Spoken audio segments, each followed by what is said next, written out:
Coronavirus, la pandemia. ¿Cuáles son los síntomas? ¿Cómo se transmite? ¿Qué puedo hacer para protegerme y prevenir la propagación de la enfermedad? Nuevo padecimiento que ha encendido las alarmas de los sistemas de salud. Coronavirus, la pandemia.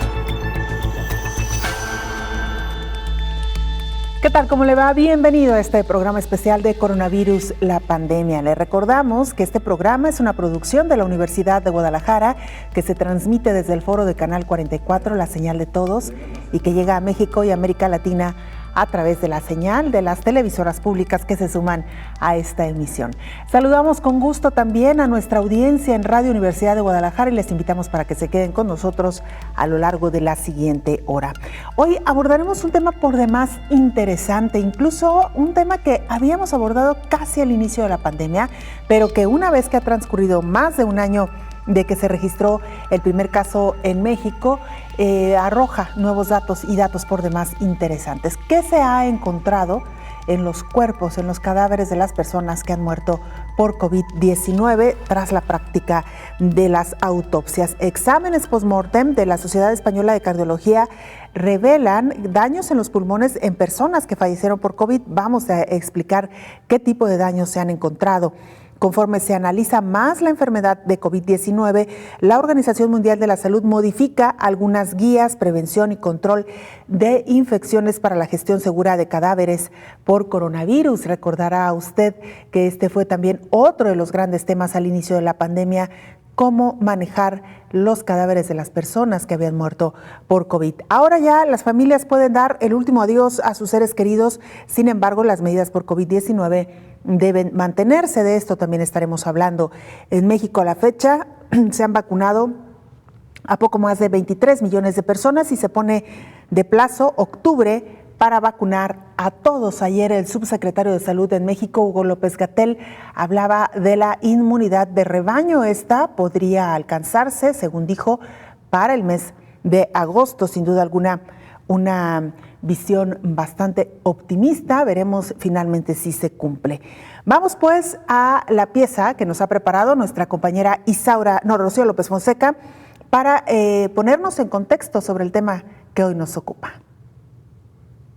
Cuando comenzaron los primeros fallecimientos por la COVID, se decía que no se tenía que realizar autopsias debido al riesgo de contagio. Incluso en algunos países los cuerpos eran sacados en cajas de cartón directo a cremar. Sin embargo, la Organización Mundial de la Salud, desde el principio, emitió varias recomendaciones para el manejo de los cuerpos, para reducir el posible contagio. Entre las recomendaciones de la organización está el realizar la autopsia en una sala con ventilación adecuada, limitar el personal que participa en ella y portar equipo especializado. México también realizó su propia guía para el manejo de cadáveres, en donde explica que el estudio post-mortem deberá practicarse solo en caso de que sea estrictamente necesario, considerando el mínimo de personal y solo si se puede garantizar que se realice en un ambiente seguro, cumpliendo las recomendaciones de bioseguridad y uso adecuado del equipo de protección personal.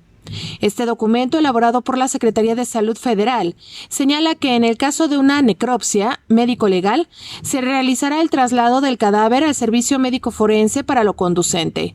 También recomienda que se realice en una habitación ventilada, evitar salpicaduras al manejar los órganos, sobre todo del tejido pulmonar y los intestinos, además de desinfectar con agua, jabón y cloro las superficies que se utilizaron. Pero en la realidad, muchas personas señalaron que a su familiar fallecido no le realizaron la autopsia, por lo que la dependencia federal explicó que ante la gran cantidad de personas fallecidas en el punto álgido de la pandemia, si una persona fallece en el hospital internada por COVID-19, no se hará el estudio, porque se cuenta con un antecedente. Sin embargo, si una persona muere en su hogar, sí debe realizarse, informó Rocío López Fonseca. Vamos a Ginebra, Suiza, sede de la Organización Mundial de la Salud. Nuestra compañera Verónica López, corresponsal de la agencia EFE, nos presenta el más reciente informe, el corte que ha presentado la Organización Mundial de la Salud. Adelante, Verónica, te escuchamos. Hola, ¿qué tal? Buenos días, Belén, y buenos días a todo el auditorio de Canal 44. El coronavirus avanza por todo el planeta, sumando más de 3,4 millones de fallecidos y más de 164,3 millones de personas infectadas. Por regiones, América supera los 65 millones de casos y alrededor de 1,6 millones de muertes. La mejoría en los indicadores y el avance del plan de vacunación ha llevado a algunos países como Estados Unidos, Chile y Ecuador a levantar restricciones. Europa es otro de los focos principales de la pandemia, con cerca de 54 millones de contagios y más de 1,1 millones de fallecimientos. Y el sudeste asiático acumula 28 millones y medio de casos y 350.000 muertes. El país más afectado en términos absolutos es Estados Unidos, con más de 32,9 millones de contagios y por encima de los 580.000 decesos. Le sigue la India, el segundo país con más casos, por encima de 25,4 millones de diagnósticos y más de 283.000 muertos. Y a continuación está Brasil, que rebasa los 15,7 millones de infecciones y alcanza los 439.000 fallecimientos. Pese al descenso en el número de casos en las últimas 2 semanas, la Organización Mundial de la Salud alerta de que la pandemia está lejos del final. Hay muchas diferencias entre países. Mientras algunos, con altas tasas de vacunación, dan casi por superada la crisis, otros experimentan enormes olas de infección. La OMS insiste en que la pandemia no acabará en ninguna parte hasta que no lo haga en todo el mundo. La clave está en las vacunas. Por ello, más de 60 países, en su mayoría naciones en desarrollo, han exigido una rápida negociación para la suspensión de las patentes.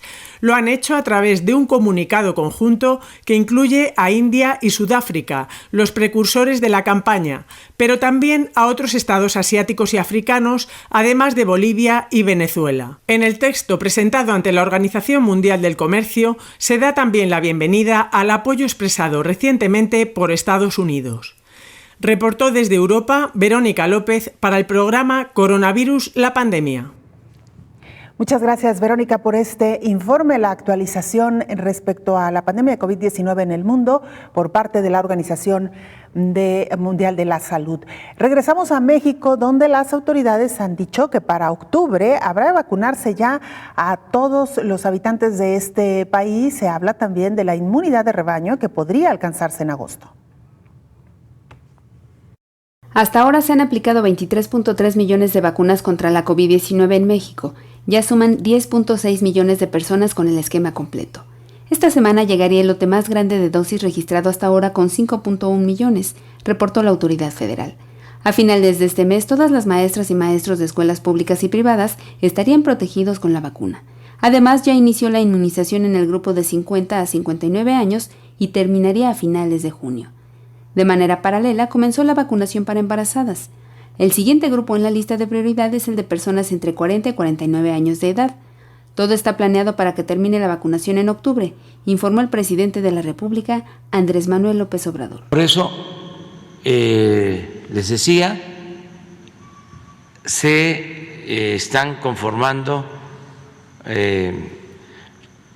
más brigadas, se van a instalar más centros de vacunación para poder cumplir con este propósito de terminar en octubre toda la vacunación, de modo que antes de que llegue el invierno estemos protegidos todos los mexicanos. La Secretaría de Salud reportó que la curva de contagios muestra una disminución de casos durante 17 semanas consecutivas, informó Elizabeth Ortiz. Mientras tanto, en Taiwán se blindan contra COVID-19 tras sumar más de 700 casos en 3 días. Taiwán prohíbe la entrada a la isla de extranjeros sin permiso de residencia y cierra las escuelas como parte de la situación de alarma para frenar el avance de un brote que ha dejado más de 700 casos en los últimos 3 días. Los contagios en la isla, que había sido hasta el momento un ejemplo de la lucha contra la COVID, se han disparado, lo que ha dejado imágenes como estas en los supermercados abarrotados de gente y con los estantes vacíos. En total, 727 casos en apenas 3 días han hecho saltar las alarmas en Taiwán, que el año pasado logró mantener la COVID a raya sin recurrir a confinamientos masivos. Como parte de los esfuerzos, las autoridades anunciaron el veto durante un mes a la llegada a la isla de extranjeros que no tengan permiso de residencia y suspendieron igualmente el tránsito de pasajeros hasta el 18 de junio. También se cierran guarderías y escuelas de primaria y de secundaria en Taipei y en la vecina Nueva Taipei, las zonas más afectadas para intentar controlar este rebrote. Desde el comienzo de la pandemia, Taiwán suma 2.017 casos de COVID y ha registrado 12 fallecimientos. En India la situación no cede, la pandemia continúa avanzando con varios millones ya de contagios. El impacto de la devastadora segunda ola de la pandemia en la India golpea gravemente a los sanitarios, afectados por una presión física y mental en hospitales desbordados, a lo que se suma la muerte por coronavirus de algunos de ellos. Este martes la India superó los 25 millones de casos de coronavirus desde el inicio de la pandemia, a pesar del declive de los contagios experimentados en los últimos días, la misma jornada en que registró un nuevo récord de 4.329 fallecidos. En total, más de 280.000 personas han muerto en el país asiático por la COVID-19. La falta de oxígeno ha llevado al gobierno indio a acelerar la producción local y solicitar incluso ayuda internacional. Pero mientras los centros y su personal lidian con la escasez de materiales y el colapso hospitalario, varios síntomas van debilitando de manera silenciosa a los sanitarios. Ante esta situación, la bautizada como la mayor campaña de vacunación del mundo es vista aún como la principal salida a esta crisis sanitaria. El número de inoculaciones asciende ya a 184 millones, aunque el ritmo continúa siendo menor del esperado, y poco más del 3% de la población ha recibido las 2 dosis de la vacuna contra la COVID-19. Así la situación en India, lamentablemente. Mientras tanto, Estados Unidos comenzará a compartir vacunas contra COVID-19 de al menos 4 farmacéuticas. El presidente estadounidense Joe Biden adelantó que Estados Unidos compartirá con el mundo 20 millones de vacunas adicionales contra la COVID-19 en las próximas 6 semanas, pues la demanda interna está disminuyendo y la disparidad en la distribución global se ha vuelto más evidente.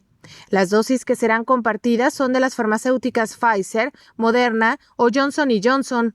Esta es la primera vez que dosis de vacunas controladas por Estados Unidos y aprobadas para su uso a nivel nacional serán compartidas con el extranjero. Esto incrementará a 80 millones el compromiso de Washington de compartir vacunas con el mundo. Sin embargo, el gobierno de Biden no ha informado cómo se compartirán las vacunas ni qué naciones las van a recibir. Esto se suma al compromiso previo del gobierno de Biden de compartir unas 60 millones de dosis de la vacuna de AstraZeneca, que aún no está autorizada para su uso en territorio estadounidense. Las dosis de AstraZeneca podrán ser enviadas al extranjero una vez que la FDA las inspeccione y lo autorice. Hasta el momento, Estados Unidos ha compartido alrededor de 4,5 millones de dosis de la vacuna de AstraZeneca con Canadá y México, y se han comenzado a exportar dosis adicionales de la vacuna Pfizer, producida en Estados Unidos, luego que esa compañía ya cumplió con sus obligaciones iniciales ante el gobierno federal, informó Rocío López Fonseca. Hacemos nuestra primera pausa. Usted no se vaya, regresamos con mucha más información.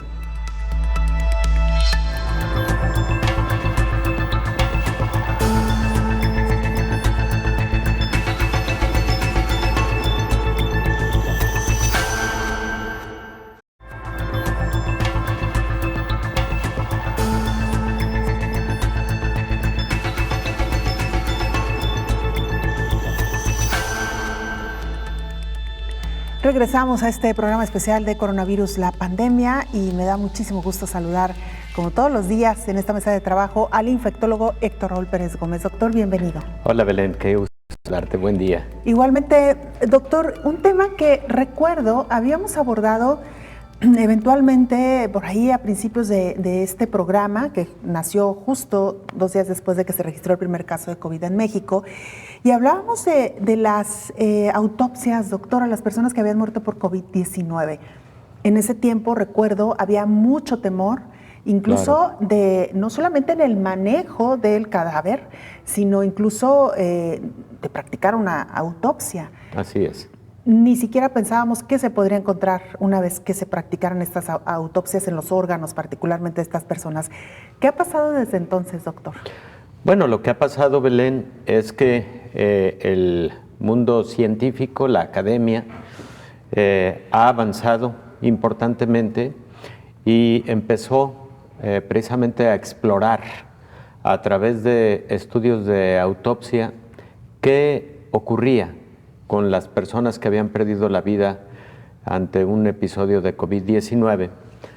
Y en la actualidad hay múltiples estudios, algunos de ellos incluso han sido documentados de forma conjunta por algunas revistas científicas, en los que se ha descrito lo que macroscópicamente, pero también microscópicamente ocurre en órganos y tejidos de quienes perdieron la vida por COVID. Tienes toda la razón, al principio había mucha incertidumbre, sobre todo por motivo de seguridad al personal de la salud que maneja cadáveres y que en todo caso habría de realizar algunas de estas autopsias.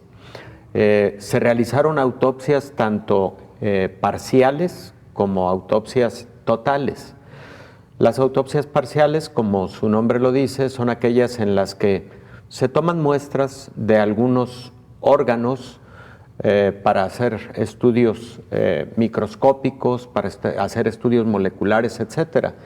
Y en las autopsias totales, bueno, se hace una búsqueda en la mayor parte de órganos y sistemas sobre estos hallazgos. Bueno, ¿qué es lo que se ha encontrado en la mayor parte de estos estudios? Número uno, se ha encontrado un alto porcentaje de microcoagulación, microtrombos en órganos vitales. Los más importantes, el pulmón, el corazón, los riñones, el cerebro, el hígado y de igual manera en muchas áreas de la circulación, tanto arterial como venosa. Ese posiblemente ha sido el hallazgo más importante en todos los estudios publicados al momento. Y tanto se han encontrado estos trombos en arterias y venas de grueso calibre, como también en la microcirculación. Los hallazgos son en el 80 a 90% de las personas que fueron sometidas a un estudio de autopsia.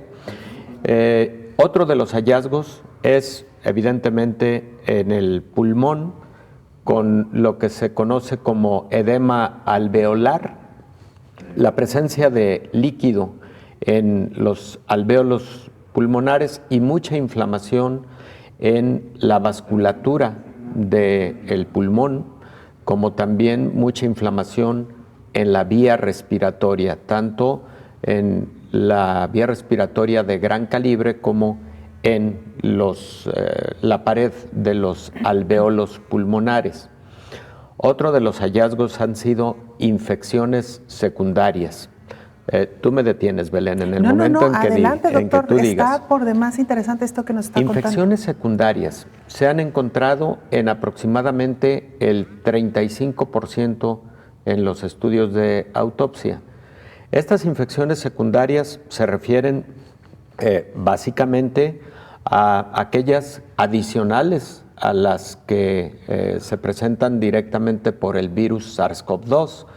La mayor parte de estas infecciones secundarias son de tipo bacteriano y por hongos.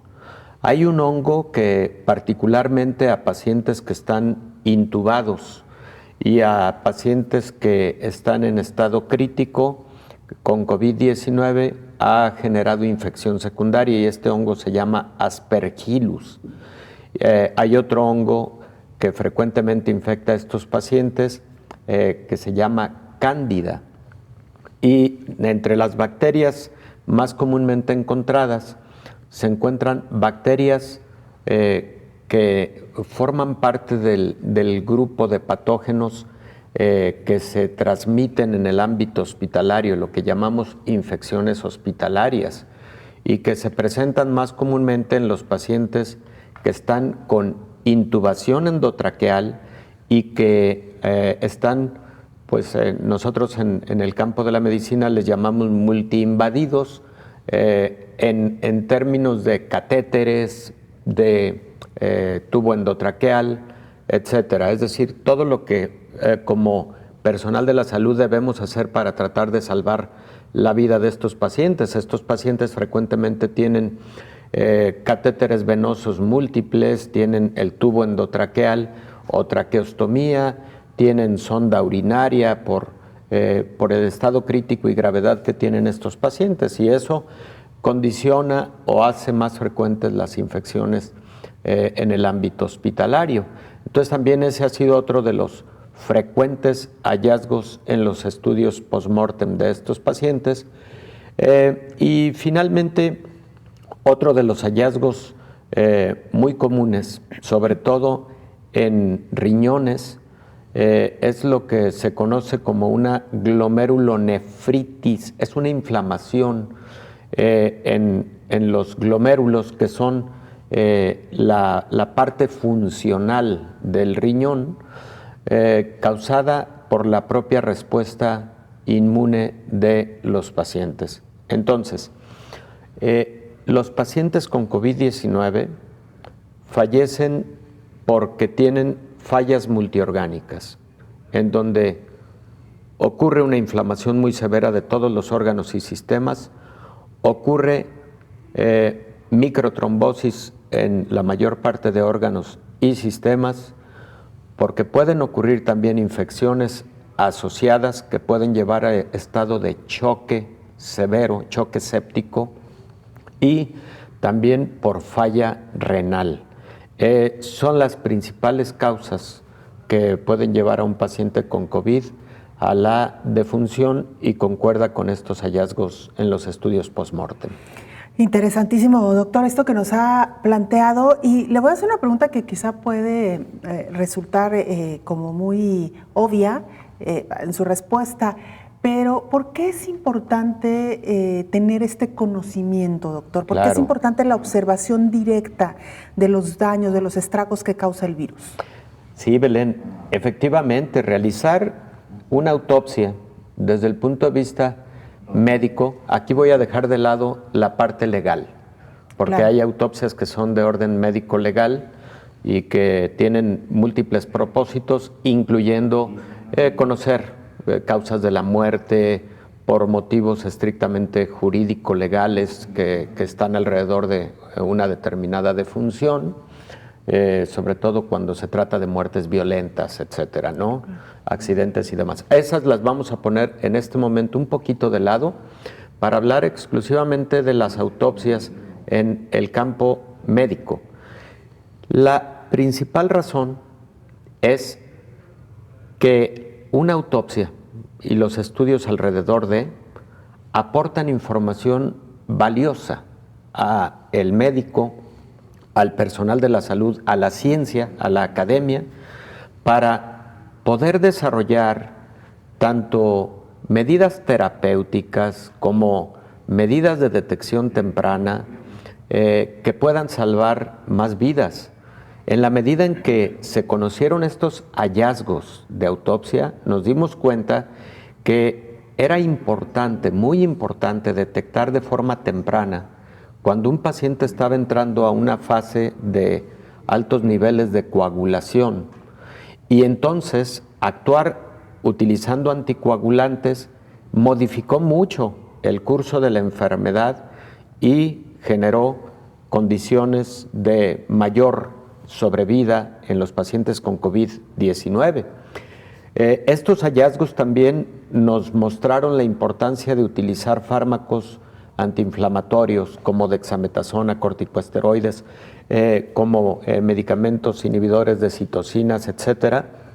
Pero creo que los dos aspectos más importantes fueron esos: la de la utilización oportuna de anticoagulación, de anticoagulantes, y la utilización oportuna de fármacos con actividad antiinflamatoria, que eran de alguna manera los hallazgos de autopsia que nos indicaban que por ese motivo alcanzaba la gravedad un paciente determinado con COVID. Claro, doctor, porque una cosa es ver al paciente por fuera clínicamente, ver algunas manifestaciones, incluso algunos exámenes laboratoriales, pero otra situación es ya verlo en físico, cuál es el daño que han causado y la magnitud, ¿no?, del daño que esto ha causado. Doctor, vamos a hacer una muy breve pausa, claro que si sí, le parece, y regresaremos gusto, para continuar sobre el tema que hoy nos ocupa. Con todo gusto. Bueno, regresaremos en unos minutitos más con el doctor, sobre todo por esta última parte que mencionaba, la de los trombos,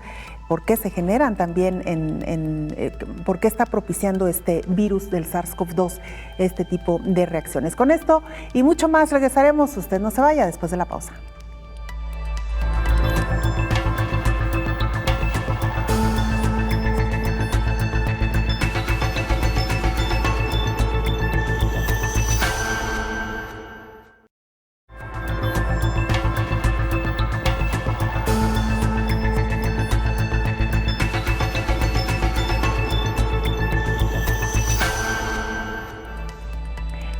@Canal 44 TV, nuestra cuenta institucional en Twitter y Facebook.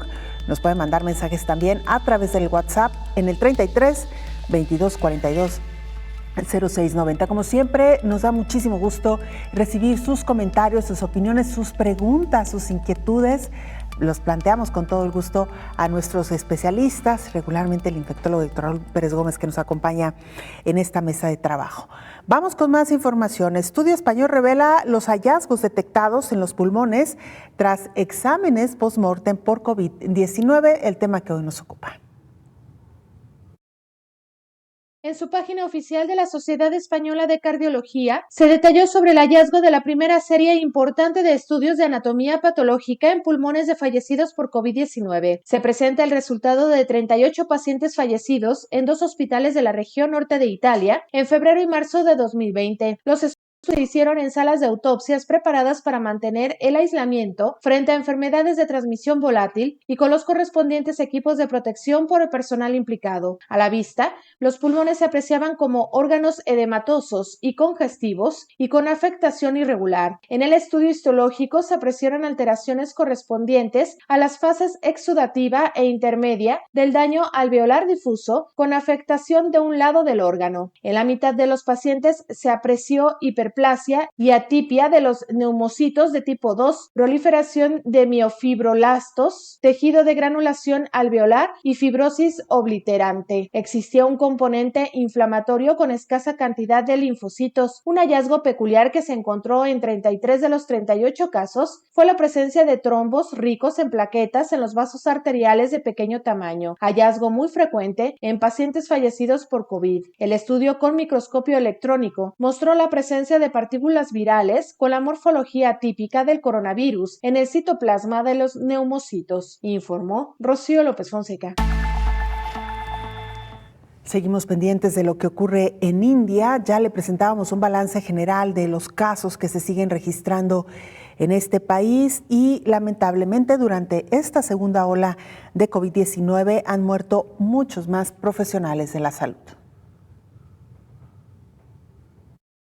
En solo 14 días, India pasó de 20 millones a 25 millones de infecciones por COVID, de acuerdo con indicadores de la Universidad Johns Hopkins. El 4 de mayo, la cifra acumulada de personas fallecidas a causa de esta enfermedad sumaba 222.408. Ahora la cifra asciende a 278.719 defunciones. Por un lado, la cifra diaria de contagios va en descenso. Sin embargo, las defunciones registraron un récord de 4.329 muertes. El último reporte indica que se sumaron 263.533 casos nuevos de COVID, frente a los récords alcanzados que superaron los 400.000 casos en días pasados, de acuerdo con el Ministerio de Salud. El dolor en las familias se extiende al sector salud. La Asociación Médica de la India reportó que en esta segunda ola de contagios han fallecido al menos 269 médicos. Durante la primera ola de la epidemia se reportó la muerte de al menos 756 médicos, muchos de los cuales pertenecen al grupo de edad más joven, así que ahora serían 1.025 pérdidas, informó Elizabeth Ortiz. El ensayo Convivax, puesto en marcha por el Instituto de Salud Carlos III para comprobar la evidencia de combinar vacunas arroja que una segunda dosis del suero de Pfizer a los que ya han recibido un primer pinchazo, una primera aplicación de AstraZeneca, es segura y además produce una respuesta altamente inmune. Esta es una de las grandes preguntas que nos han venido haciendo a lo largo de las últimas semanas, sobre todo cuando se ha intensificado la vacunación en varios países, sobre si es, si no hay ningún riesgo al aplicarse vacunas diferentes durante la primera y la segunda dosis.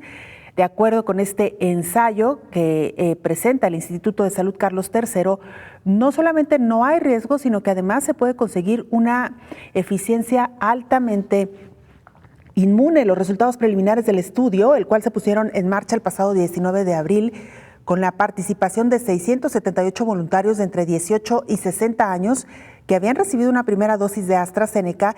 Jesús Antonio Frías, coordinador de la Red de Investigación Clínica del Instituto de Salud Carlos III y jefe de Servicio de Farmacología Clínica del Hospital La Paz, mencionó que la administración de una dosis de refuerzo es altamente inmunogénica y segura, y las reacciones adversas son similares en las que se tenía una pauta de administración única de otras vacunas y en ningún caso eran graves. Indica que combinar las vacunas potencia mucho la respuesta del sistema inmunitario. Los anticuerpos IgG se multiplicaron hasta por 150 en los que recibieron una segunda dosis de Pfizer frente a aquellos que se quedaron con una sola de AstraZeneca. Mientras los anticuerpos neutralizantes lo hicieron por un 7%, un incremento incluso superior al descrito con otras pautas homólogas de vacunación. Es lo que ha dicho entonces este estudio, de acuerdo a una de las preguntas que con mayor frecuencia se realizan. Y hablando de vacunas, luego de un proceso muy intenso de vacunación en Estados Unidos, finalmente comienzan a verse algunos resultados. De acuerdo a las estadísticas presentadas, los casos de COVID descienden por primera vez en los 50 estados de la Unión Americana. El presidente de Estados Unidos, Joe Biden, anunció este lunes que por primera vez durante la pandemia han caído los casos de COVID-19 en los 50 estados del país y subrayó que el 60% de la población adulta ha recibido ya al menos una dosis de la vacuna contra esta enfermedad. El progreso es innegable, pero no hemos acabado, advirtió el mandatario, quien, no obstante, hizo un nuevo llamamiento a la población del país para que se vacune.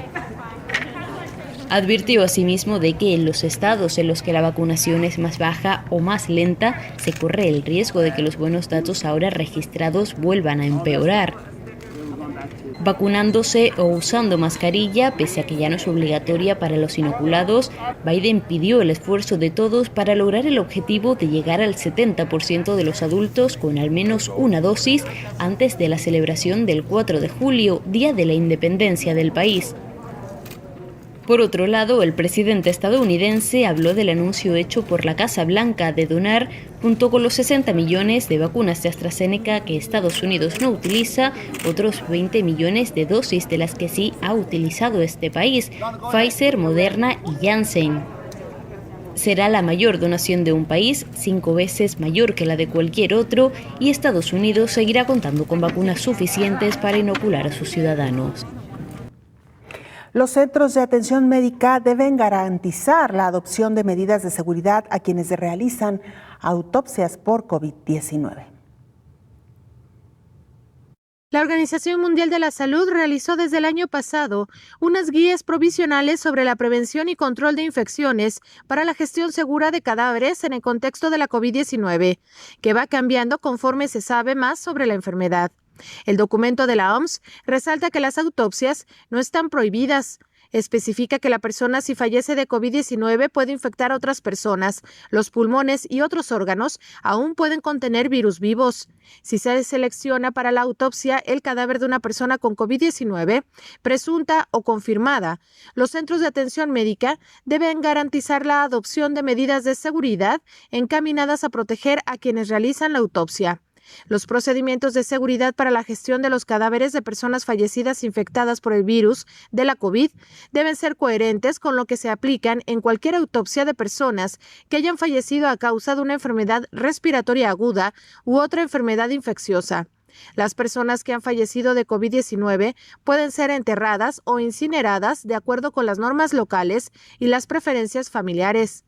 Los familiares y amigos pueden ver al difunto una vez que se haya preparado para el entierro, de conformidad con las costumbres y leyes locales, pero deben abstenerse de tocar o besar el cuerpo y realizar una higiene de manos después de verlo.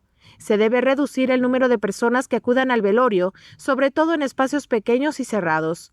No es necesario incinerar ni deshacerse de las pertenencias de la persona fallecida. Sin embargo, deben manipularse con guantes y lavarse con un detergente y posteriormente ser desinfectadas con una solución de cloro, informó Rocío López Fonseca.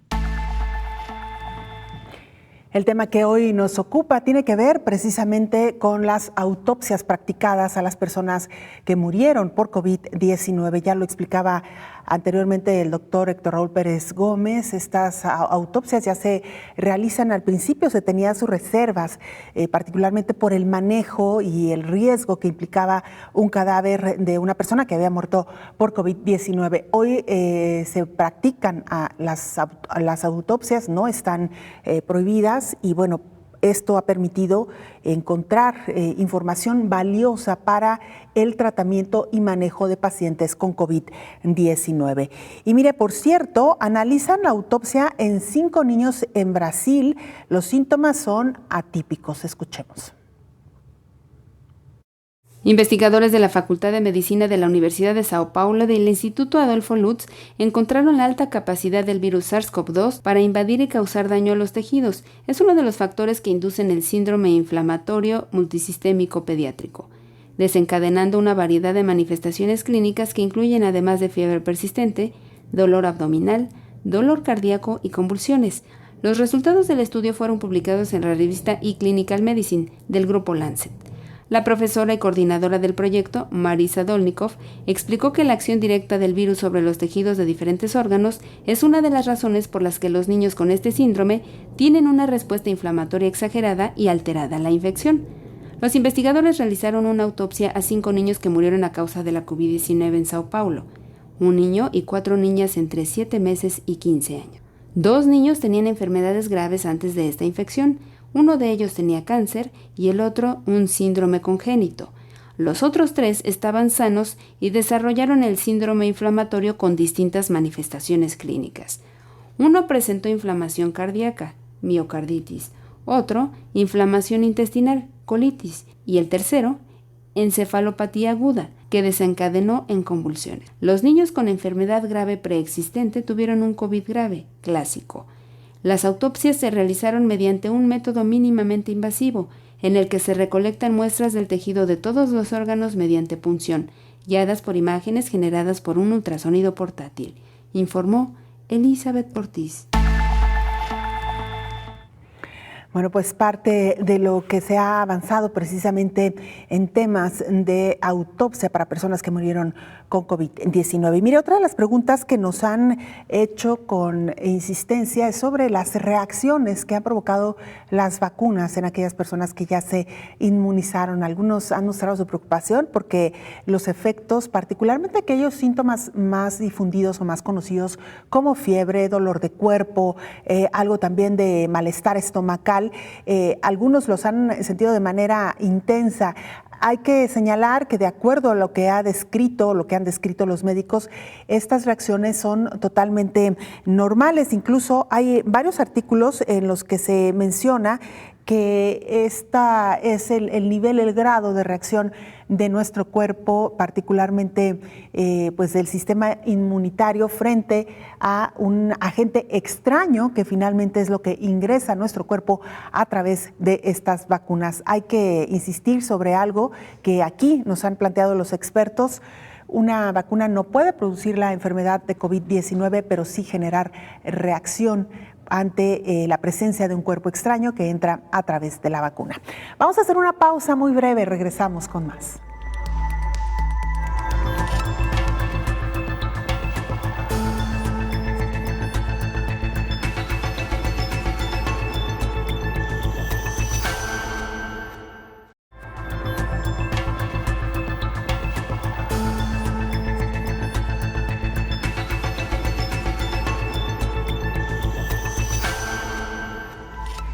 Estamos de regreso en este programa especial de coronavirus, la pandemia. El tema que hoy abordamos tiene que ver con las autopsias practicadas a las personas que murieron por COVID-19. Ya en una primera etapa, el infectólogo Héctor Raúl Pérez Gómez nos hablaba de los principales hallazgos, doctor, por demás interesantes, y me llama mucho la atención el tema de los trombos, que ha sido un tema recurrente con COVID-19.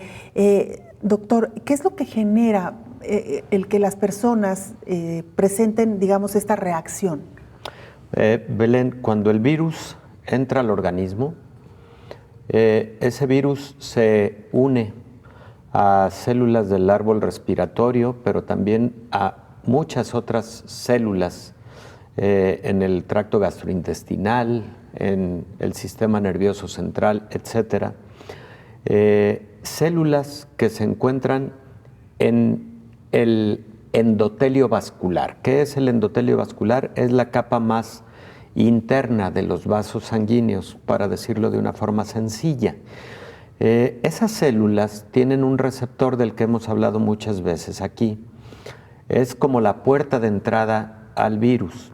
Ese receptor puerta de entrada se conoce como enzima convertidora de angiotensina tipo 2. El virus llega y a través de la proteína más superficial, conocida como espícula o espicular, se une a ese receptor, a esa puerta de entrada, entra el virus a la célula y empieza a generar una serie de cambios en el interior de la célula para poder tener su propia reproducción. El virus toma la maquinaria de la célula para reproducirse de manera continua. Una vez que esto ha ocurrido, el sistema inmune empieza a responder, pero ese sistema inmune genera la liberación de una serie de proteínas inflamatorias que se liberan habitualmente de unas células llamadas macrófagos. Y esas proteínas inflamatorias, como su nombre lo dice, empiezan a inflamar a los vasos sanguíneos. Al inflamarse los vasos sanguíneos, se libera otra pequeña molécula conocida como factor activador plaquetario. Y esa molécula en el interior del vaso sanguíneo, al liberarse, activa el sistema de coagulación y también activa a algo que llamamos agregación plaquetaria. Las plaquetas son las células de nuestra sangre que se encargan de generar coágulos, que se encargan de reparar las heridas, para decirlo de forma sencilla. Y por ese motivo, al activarse los sistemas de coagulación y la agregación de las plaquetas, es que se forman esos coágulos sanguíneos, coágulos pequeños, frecuentemente microcoágulos. Cuando esto se da en cascada, cuando esto se da a gran escala, empiezan a fallar los órganos, porque los órganos necesitan una adecuada circulación. Entonces, eso es lo que ocurre desde un punto de vista, digamos, molecular y microscópico. Por eso, pero tenemos exámenes de laboratorio que nos ayudan a determinar cuando un paciente está evolucionando en esas etapas de la inflamación y de la procoagulación, y cuando nosotros detectamos en un paciente estos hallazgos, tenemos que actuar rápidamente con las medidas farmacológicas que hemos comentado aquí, de utilizar antiinflamatorios, corticosteroides, inhibidores de citocinas, inhibidores de la coagulación o anticoagulantes, habitualmente heparina, pero también se pueden utilizar otro tipo de anticoagulantes, y eso es lo que ha cambiado mucho el pronóstico de los pacientes con COVID-19. Cada día tenemos menos letalidad, Belén, afortunadamente.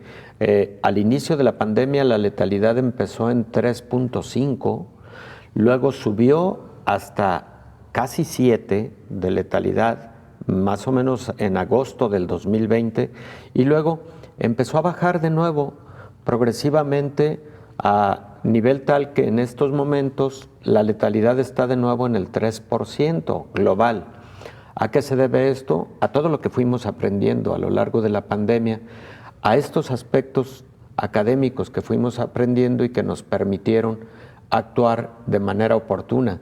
Pero volviendo al tema central de este programa, precisamente de ahí la utilidad de las autopsias.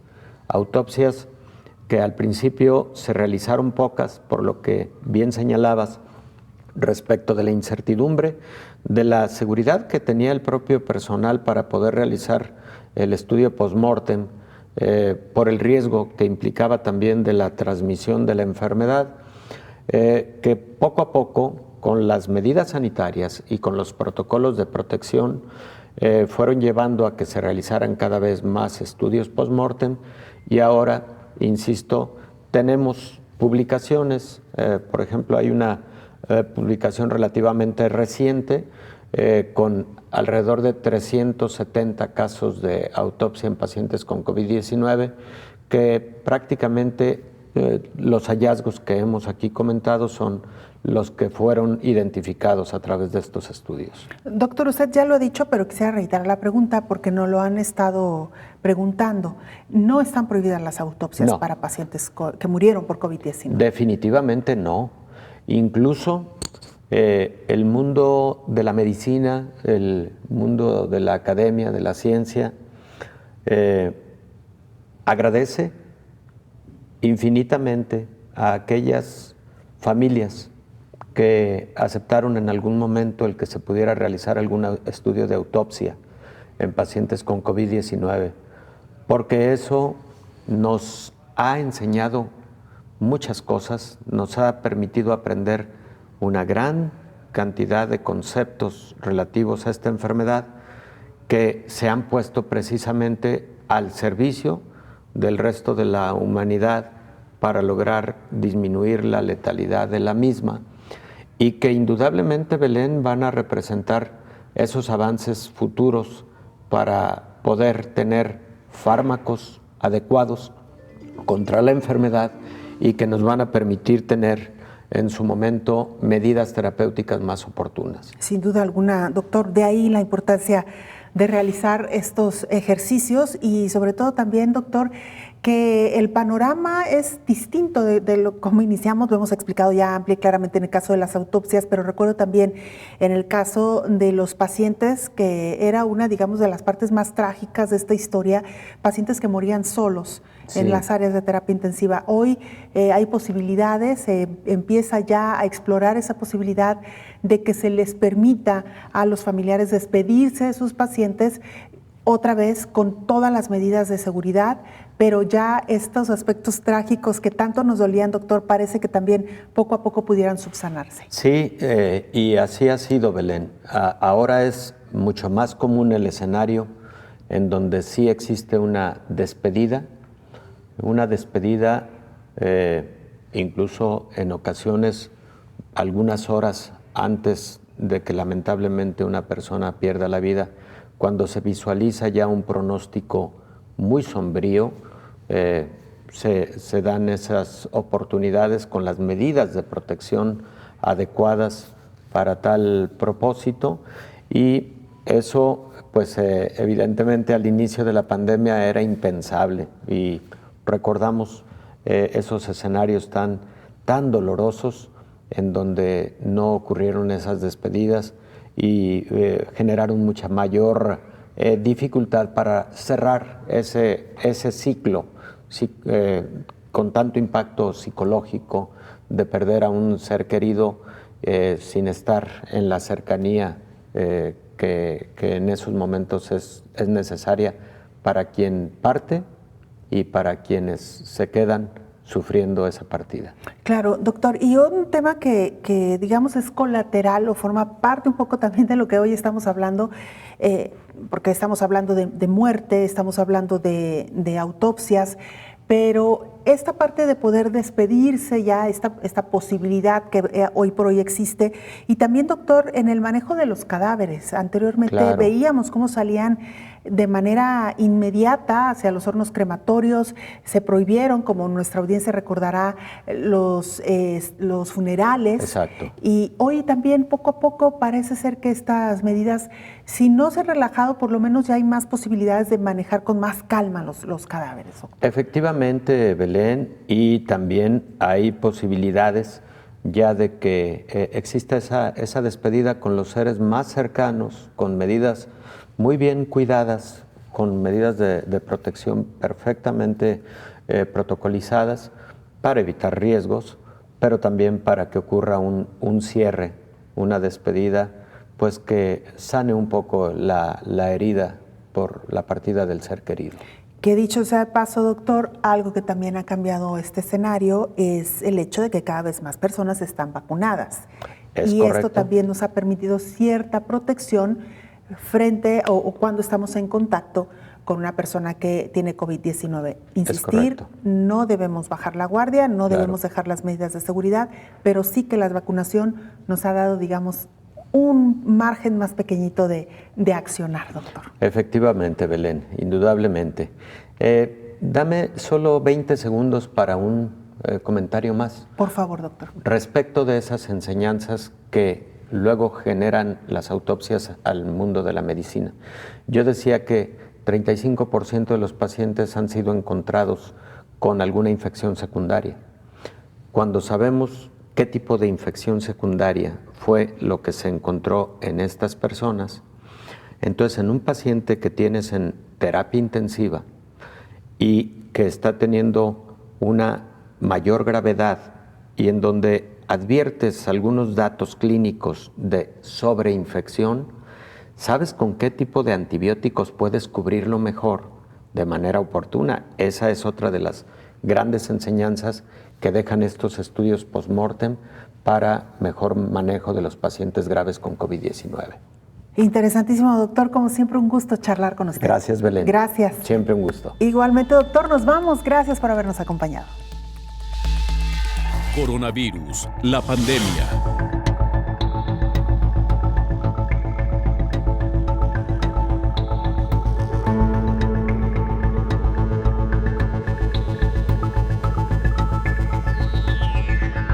Coronavirus, la pandemia.